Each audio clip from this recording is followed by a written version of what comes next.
Evolution of a Nobody, Chapters 31 and 32, Silent Battles and Subtle Bonds. Chapter 31. Albert sat up on the bed and put his hand on his head. Wow, that was bizarre. My legs are sore and I need a shower. Though maybe it's for the best if you didn't use my body to handle the shower part. God knows what you two would have done with it. He laughed, and then stopped laughing a moment later. As soon as they'd shaken him awake, they were stepping back and kneeling on the floor. That was wrong. Raziel was looking down at the floor one way, Liala another. Their wings were drooping. Their wings never drooped. Liala looked like she was on the verge of tears, chewing on her lower lip, and Raziel was clenching her hands into fists. Both of them sat on their heels and rested their hands on their laps. But while Raziel's hands were clenched, Liala was fidgeting. A chill came over him. It was all wrong, all too wrong. He turned to face the pair and said only, "Tell me what's wrong." "Ah." The two stiffened. "Did you screw something up? Am I in trouble? Am I dying or something? Come on, spill it," Albert demanded. His eyes darted from one to the other, and the pace of his breathing picked up as the myriad of possible things that could have gone wrong went wild in his mind for a moment. "No, nothing like that," Liala answered. "You're fine. Better than fine, actually." She tapped one of her fingers against the other. "Your body is completely intact, and we kind of took care of everything there, but—" "But?" Albert asked, while leaning forward toward the very contrite-looking pair. He rested his forearm on his thigh and added, "Whatever it is, I'm sure it wasn't on purpose, but what do I need to know?" "I got into a bit of a fight," Raziel answered with an angry growl. "It was an ambush! They got me with a stick and knocked me down. I couldn't run away, and I didn't want to let you get beaten up when we couldn't take care of you, so I fought back." Albert was quiet for a moment and let her tell her story in full. Her hands were shaking on her thighs. Her fingers opened and dug her talons into her exposed red flesh. Her wings went out and stiffened, then shook with anger. "4 of them? There were 4 of them. They said horrible things, and I got so angry. I hurt them pretty bad, I guess." "I'm not sorry, though," she snapped at Albert. "I'm sorry I broke your rule about not hurting anyone, really. But I couldn't just stand by and let them do things to you while I was there." Albert let out a heavy, unhappy sigh when she finally finished. I guess I can understand that. It would be hard for me to stand by and do nothing if somebody I cared about was going to get hurt. And from what you say, it sounds like it won't get around." No, it definitely won't," Raziel insisted with a shake of her head that made that beautiful, silky, cascading hair dance at her back. "So what about you, Liala? Did you get into a fight?" Albert asked. He smirked a little. "It's okay. Just tell me what happened." No, not exactly." Liala said without turning to look his way. She explained it all from start to finish, and Albert's already light skin paled. "You can't be serious! What am I supposed to say to her? Why didn't you just keep going? Why did you stop and talk to Lisa of all people? And you invited her here." Albert's voice was full of alarm as he imagined the police coming to his apartment. He looked toward his door, beyond which lay his mother's room.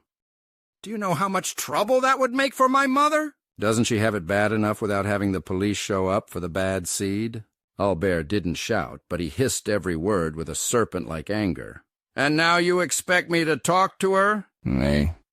"Albert, that isn't everything," Liala said, and he fell quiet while she blinked back tears and explained why she was brought up short, the swollen shut eye from having been hit at least once, and Albert went quiet. "It was just an accident, Albert. My sister didn't mean it," Raziel insisted, snapping at him sharply.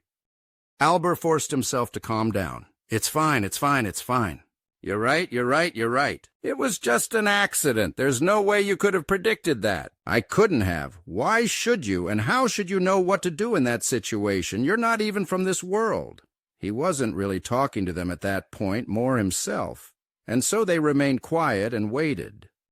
"Lisa Foxworthy is one of the smartest girls I've ever known, very much her grandfather's grandchild. She knows something is up. A regular lie won't do. Can you erase her memory or anything like that?" Albert asked, his eyes blinking as rapidly as his heart was now beating. There is magic for that, and you humans don't seem to have defenses against magic, but we don't have that square available yet. We just recently reset. We'll get it soon, but probably not before she comes to see you. Raziel lowered her head. I'm sorry. Right. Albert looked up at the ceiling. Really sorry, but we'll get it. Even if you tell her the truth, it's not a high-level spell. If she'll just cooperate for a little while, we can use it later, Liala said in a squeaky, nervous tone. I guess. Albert muttered, Okay, that's fine. I'm going back to school. We'll see what happens. He looked down at them both and put on a charming smile. Buck up, you two. It'll work out. We've got a few days before she comes by here, and whatever happens, happens. Just build up your magic as fast as you can in ways that will help you make the best of being stuck here, and then everything will be fine. Now, if that's everything, he glanced out the window, I'd better go back to sleep. What about you two? They both shook their heads. Raziel, however, was the one to speak up. No, we worked your body pretty hard. Now we need to convert some of what we got over into mana to put toward advancement. The harder we work your body, the more we can do. Tomorrow we'll use it on some fighting arts. It's probably best if we don't take a chance running outside again. Albert raised his arm, tilted his head down, and took a sniff. Yeah, you ran me to a stink. He then got up and went to the bathroom. Okay, shower first, then sleep. All the rest sounds fine, though I don't really get quite what you mean. Raziel's face lit up and she started a professorial lecture. Her eyes shut and her fangy smile spread open as she chattered at a mile a minute. Progress comes by way of training. Physical strength and stamina built up by exercise can be converted into magical growth. Magical growth can take place by studying magic books with mana bindings. That's the fastest way to build progress for magic, but we don't have those here, so we have to convert physical improvement in ourselves to magical improvement instead. There's a cost. If I were to break it down into units, 2 units of physical growth becomes 1 for magic. But we get more if we use another body as a host. But to do it, we have to engage in prolonged meditation. Does that make sense? I heard I'm a magic nerd and all that, Albert said from within the bathroom while the shower roared to life. Humph, Raziel huffed, crossed her arms in front of her chest and looked away. It's true, but a real friend wouldn't come out and just say it like that. Albert and Liala smiled from different rooms at the huff. It was hard not to enjoy the indignity of the demon after her impromptu lecture. Just don't magic my door open like a pervert while I'm in here, Albert said and shut the entrance before peeling off his clothes. She always was good at that stuff, Liala said loud enough for him to hear. I'm not half bad either, but she got the technical aspects faster than I ever did.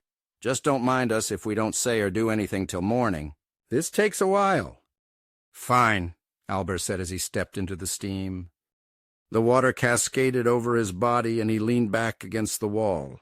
Liala hadn't made an issue over his lack of reaction to learning that somebody had struck Lisa. The truth was, he didn't know how he felt about it. A part of him thought, serves you right. Another thought, I couldn't have watched it happen. For better or worse, that told him one thing. He cared enough about what happened to her to not want that to happen. He washed and rinsed his hair, scrubbed his face, and then the rest of himself. The hot water felt good on his skin, though they left him a little bit sore. Based on what they said, they each had to have taken his body out for a few miles' worth. I should be more sore than I am. Maybe it helps to be possessed. He wasn't sure, and he doubted they would know. Even if it were true in their home world, what would they know about humans? He emerged, dried, went out, grabbed a pair of boxers from a drawer, and glanced over to where they would normally be asleep. As it was, they were sitting cross-legged with eyes shut, their backs straight against the wall and breathing in a steady, uniform rhythm. Albert shrugged, put on his boxers just out of view even if they wouldn't have seen anything, then went and got into bed. He fell asleep quickly, and as he dreamt, he relived the course of their actions. Chapter 32. When Albert awoke, he found the sisters had finished some time during the night and gone to sleep beside one another, a little closer than they previously did, and Albert felt a twinge of guilt run through him as he took care to go about his morning routine without awakening them. I was probably a little hard on them, especially Liala. Maybe it was justified, but still, it was just an accident. She had no idea she would run into Lisa, and she still knows nothing about human culture. He crept to his mother's room and cracked the door open. There she was, still asleep in her bed. She works so damn hard. She'll be up and gone soon, though, really soon. I should get a move on. Albert closed the door quietly and rushed to the kitchen. He poured 2 cups of milk, then 2 bowls of cereal, and added 2 spoons. For good measure, he added 2 cups of juice and set all of those things on a plastic tray which he carried into his bedroom. He scribbled out a quick note. Mother sleeps, leaves for work in a few hours. Stay quiet and in here. Enjoy your breakfast. I'm sorry if I was a little mean last night. Albert. He then set the note and the food on the desk with his computer, then snatched his backpack and headed out of the apartment. His trek to school was an uneventful thing. It took very little time, and when he arrived, others were still streaming over the open ground to the front door. Albert didn't particularly mind when he was shoved a bit, at least in the sense that it was expected and he was used to it. As usual among the sea of bodies walking in through the glass doors of the school, he took his place along the far wall. He was not the only one to do that. Larger students, athletes, and popular students got the middle. The rest went around them, and the lowest on the social totem pole took the wall and kept their heads down. His first class of the day, the predictable things happened. A tack was on his seat. He saw it, and the usual options passed through his mind. Demand to know who did it. Get laughed at. Knock it out of the way and probably get publicly shoved or something afterward for ruining their joke. Tell a teacher and watch them do nothing. Or... He clenched his jaw and chose the least evil. He sat down on it. It pierced the fabric of his pants and stabbed at his flesh. It was a small tack, nothing serious, and only drew a drop of blood. He winced, and behind him he could feel the stares of others waiting for him to react. But he pretended to not even notice it, not even feel the pain. But he did feel it. The physical was there, the presence of the piercing metal was something he knew how to ignore by now. But more than that was the absolute anguish and humiliation of not being able to do anything about it. Victimhood was the other way to spell despair. Their eyes and the disappointment from the sniggering assholes who waited for him to wince, that was the only tool he had with him to fight back. He used it. Albert gave them nothing. But their prank worked, and that was good enough at least. I probably won't get shoved when I leave at least. It was a passing thought, and for a while at least nobody seemed to pay any attention. At the head of the class sat an old man with a balding head and wisps of white hair still clinging to his scalp for dear life. He wore cheap tan khaki pants and equally cheap black shoes, with an equally simple button-white shirt, suit jacket to match the pants, and a bright red tie that hung down the middle, the only real color he had, like a bit of rebellion against his bland existence. If it was a rebellion, his voice didn't join the fight. He droned on in a constant monotone that held neither emotion nor care for anything he was teaching. As history teachers went, he was the ideal man to keep anybody from ever giving a damn about the subject. He did little more than read names, dates, and places from the book, and Albert knew exactly why, too. The old man was actually the physical education teacher, a coach for their basketball team, and so all he really cared about was basketball. The school had a great team, and as such he had a great reputation as a coach. As a teacher, Albert didn't care if the old man was there or not, because even if the teacher was physically present, mentally he wasn't. The students at least paid enough attention that they were essentially just writing down test answers so that they could pass. A few of them were players. Unlike any other students, they wore jackets. Another thing Albert thought was just dumb. Wearing a jacket in the summer so everybody knows you put a ball through a hole really well is just crazy. On the other hand, they're not likely to ever kill hundreds of people or ruin a town either, so there is that. Again, Albert cursed his father and tried to focus on the material. He stopped listening to the indifferent teacher and focused on reading the book instead, which went quite well until the bell rang. Albert waited. The athletes got up first and headed out, and the rest of the class a moment after, so nobody would get in their way. They walked out chatting. Most of the students were already talking about anything but class. Their voices buzzed about this or that thing that Albert didn't really care about. He plucked the tack out of the seat of his pants without wincing and moved on when he could. His next class took him to English. His teacher was Mrs. Simons, an older middle-aged woman, overweight but not obese, with chubby cheeks and a cheerful disposition. She talked excitedly about her subject, which today covered the writings of Edgar Allan Poe. She was one of the few teachers Albert enjoyed. She barely noticed the students, or so it seemed, her nose buried in a book which she held in one hand close to her face while the other gestured about with wild abandon as she read off a 19th-century poem. It was easy to enjoy her passion, and as Albert enjoyed reading, it was her he looked forward to. Her class was another matter. Her oblivious nature meant she didn't see anything when the boy behind Albert put his hand up behind Albert's ear, drew back the forefinger to the thumb, and then flicked Albert's earlobe. Albert didn't wince. The sound of the flicking of his ear was a little thump or thwip noise that only he could hear, and he was the only one who could feel the sting. He shifted a little and tried to ignore it. Another flick to his ear. The pain individually was minimal, less than the bite of an ant, but it kept going. "Do you mind?" Albert said in a hushed tone. "No." The answer came from a shabbily dressed and half-shaved boy in a green and black shirt. He giggled, revealing yellowed teeth, and when Albert turned back, another flick hit his ear. "Stop it," Albert said and tried to inch away. People were starting to notice. "Nah," the boy replied, giggled, and did it again. Albert knew nothing about the boy other than his name, George. It was the 12th flick that really started to hurt. It was the same pain as always, but the humiliation was worse, and Albert squeezed his eyes tight shut. "Just don't fight! Just don't hit anyone! Be a good boy, and I'll be happy!"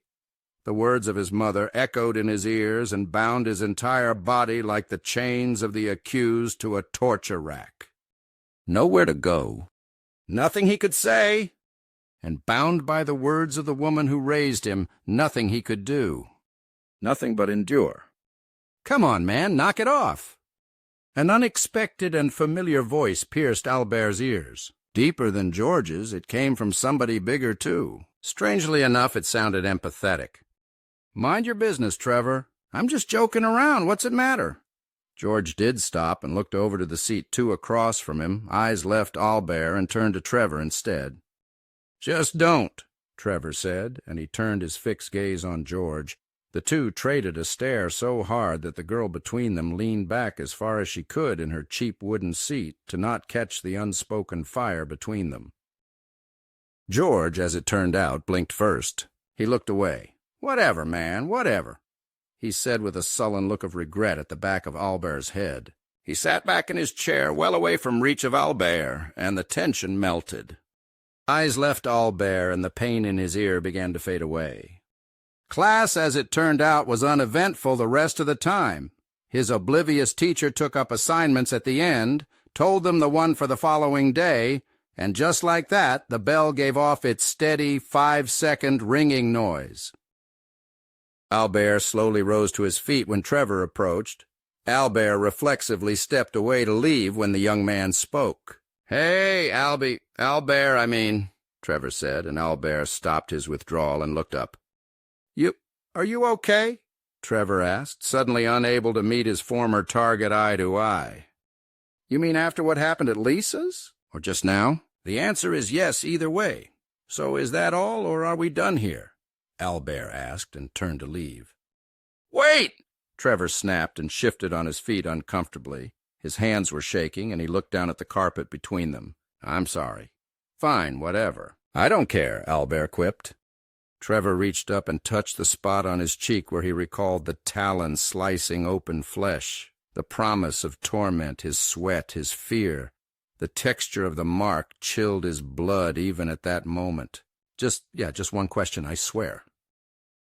"Yeah, what? I've got another class to get to, and it's on the other end of the school. You know, it takes me a while to get there," Albert remarked, and Trevor knew exactly what he meant. Being repeatedly body-checked into the wall would slow anybody down. Sorry, yeah, man. Did you, a few days ago, have a nightmare or like a strange dream? Trevor asked the question. His eyes finally found those of Albert, and to his surprise, the slightly smaller young man stopped. Actually, yeah, Albert said as he recalled Raziel's guidance.